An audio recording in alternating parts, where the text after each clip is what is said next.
Seja bem-vindo a mais uma edição do podcast do Relatório Reservado. Eu sou o João Bittencourt, editor de política do RR. Nesta edição, os destaques são: a hora da inflação. As estimativas gerais são de que o IPCA de setembro, a ser divulgado nesta quarta, trará importante aceleração frente à deflação de agosto. Confirmada a previsão, ganharão mais impulso as apostas em alta de 0,5 pontos percentuais na próxima reunião do Copom, bem como a percepção de um ciclo de aumento forte, ao menos até o início de 2025. Anda mais levando-se em conta o posicionamento de Galípolo em sua sabatina no Senado, nessa terça.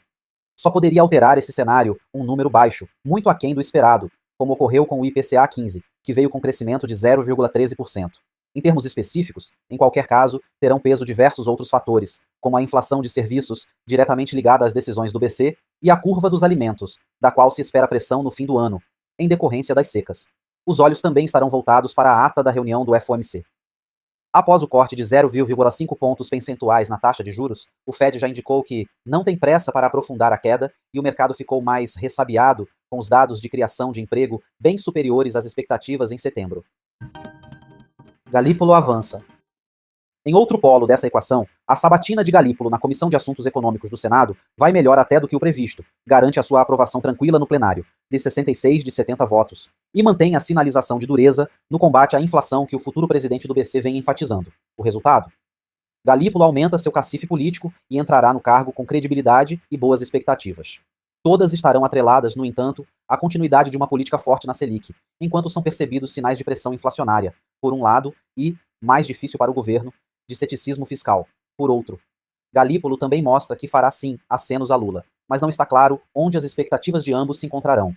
Possivelmente na aposta do presidente de que, passada uma fase de ajuste para cima nos juros, Galípolo conseguirá levar a taxa para baixo, de maneira consistente. Isso, além de certa tolerância pelo fato de que o PIB e os investimentos crescem.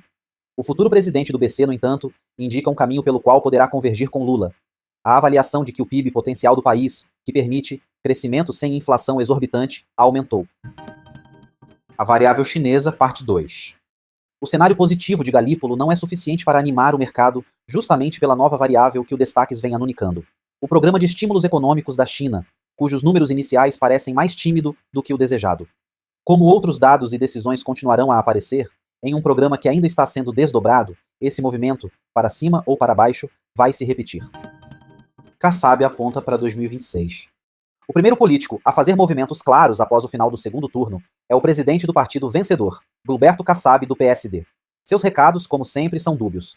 Aposta em uma pegada de centro com viés de direita, que poderia ser identificada em uma candidatura teste de Ratinho Júnior em 2026, funcionando mais como moeda de troca e de marca partidária do que qualquer coisa.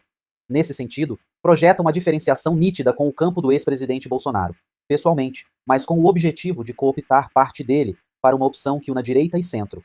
Tarcísio de Freitas. Se Tarcísio é evidentemente a sua grande aposta, Kassab deixa a porta aberta para Lula.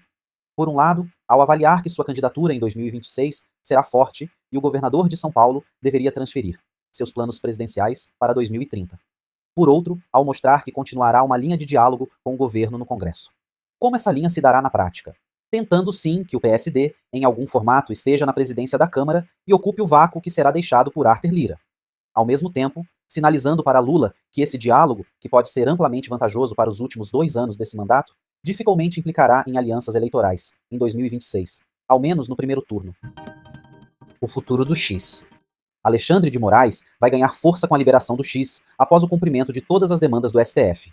Indicará que ganhou a quebra de braço com Musk e, ao mesmo tempo, não amplia a imagem de que se trata de algo pessoal. Haverá, no entanto, algumas variáveis. 1. Musk vai mesmo parar o jogo por aí e cumprirá as futuras determinações da Suprema Corte? 2. Como o X vai se reinserir no debate político nacional, no meio das eleições?